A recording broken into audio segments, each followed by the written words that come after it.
looking at a space called capacity management and looking at how you control people with the data behind it and understanding what's going on in a more public scene.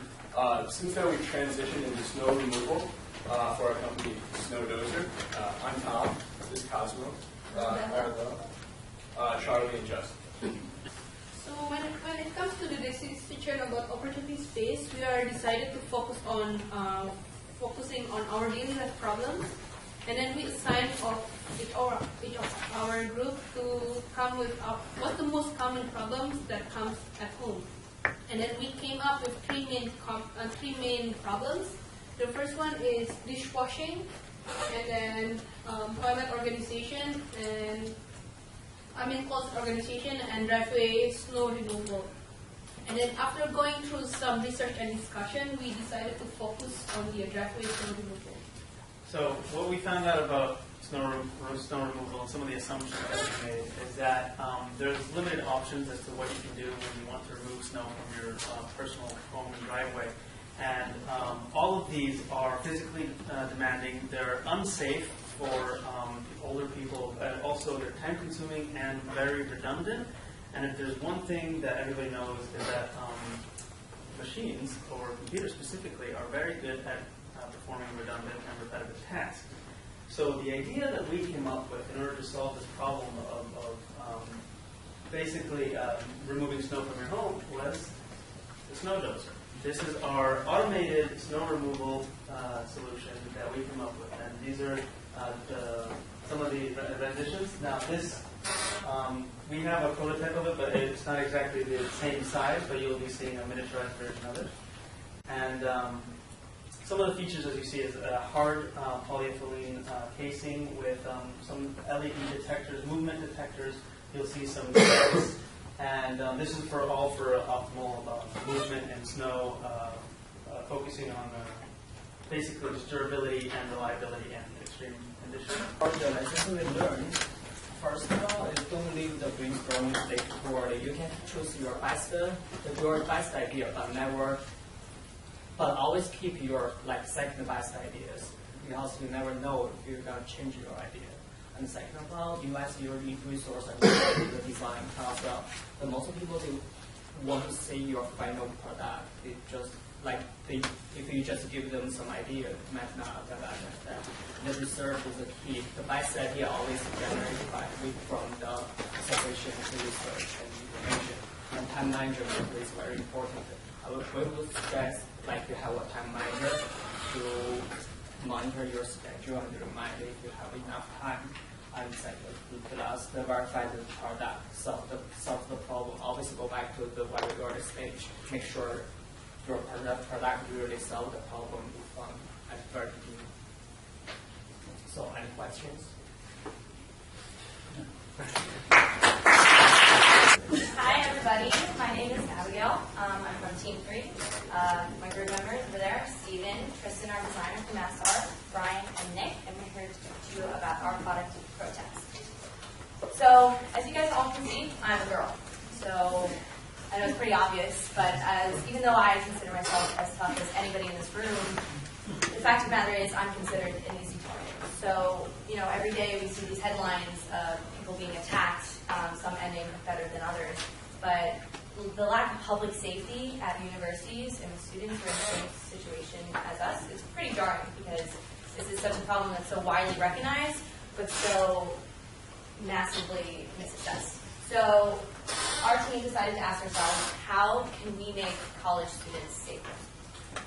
So we started doing some research. We started asking students, female and male, aged 18 to 21, about their habits when they're walking home alone. Do you feel comfortable at home? How do you protect yourself? We found that everyone, male and female, feel uncomfortable walking home alone at night.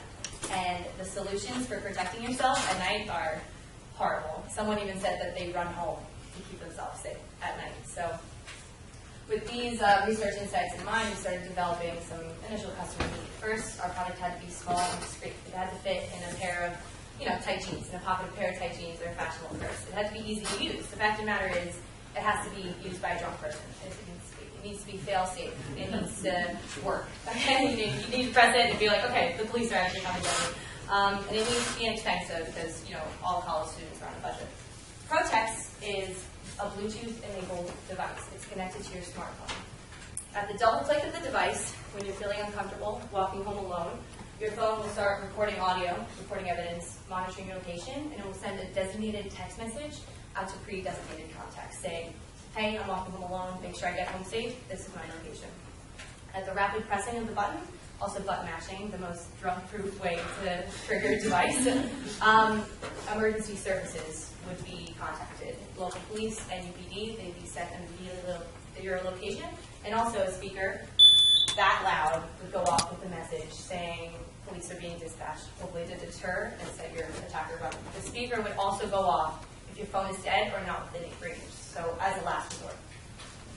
So this is the most small and discreet. This is a clip. It can go onto your Husky card. It can be used as a money clip. If you don't, for guys who don't want people to see that it's not fast or anything. I know I've been using my prototype every single weekend I go out, and you can swipe in the Proctor station with the clip on your Husky card as well. So, in general, ProText offers the most simple, effortless, and obvious solution to public safety. Not only is it integral into your daily life, so easy to do, it's the most inexpensive option, it deters attackers, and also, it's your phone. So, your phone, you can go endless possibilities, geofencing, location services, even placing a call through your phone. There's endless opportunities with Bluetooth connectivity to your smartphone.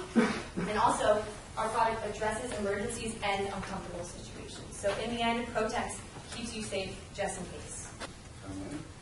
We're going to be talking about urban bike security, which works great after what we just talked about on bike security. And our group is in the back there, and here we presenting that's Dylan and Entr. And we also have a great designer that was working with us from the start, which was able to. So this is our product. Our company name is Cycle Shield, and our mission statement is to deter and prevent bike theft among urban bike riders by offering high quality of additional layers of security that are reliable and simple to use. Okay, so for our agenda today, we'll quickly go over an industry overview, and then we're going to go over the original concept that we began with. We're going to talk about what happened and why we changed our concept completely about a month ago, and how the birth of Cycle Shield came up, and then we're going to talk about future growth potentials. Alright, so this is a couple facts on the industry.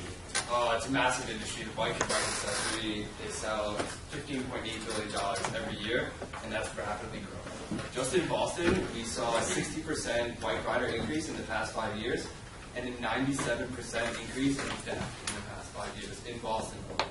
This is not a problem that's just in our city. It's in cities all across the world, including London, Los Angeles. Most bikes are stolen on college campuses, and less than 2% of all stolen bikes are recovered. So for our target market, we created two personas at the best display. We have Jenna, Jenna's 21 years old. She's a student here in Vancouver. She bikes to school every day, but unfortunately, in the past 3 years, her bike has been stolen twice. And then we also have Tucker. Tucker's part of our secondary market. He bikes to work every day, and he's had his bike wheels stolen twice because he only uses one lock, a U-lock around. We're just going to have a quick look at the original concept we looked at. So this is the first thing. There's this growing interest in the bike industry for the drop handle bikes, and especially at the demographic of our target market, people do enjoy these bikes, and it's growing in the bike industry. So one option we said was maybe having those drop locks detach and become a lock on their own, so then removes the inconvenience of having a lock on your bike while you're biking, and that was one area of opportunity. Another concept that we looked into was combining the seat with the lock. So we would use the stem of the seat as the straight part of a U-lock. So what you would do is you would take out your seat and use the stem, and you'd have a U, and connect your lock that way. That way your bike wouldn't have a seat when it was locked up. The third option we looked at is having wires that are connected through the chain that automatically charge, and then we can take those out and lock our bikes with that. If it were to cut the electricity that you charge it with the electric shock, whoever's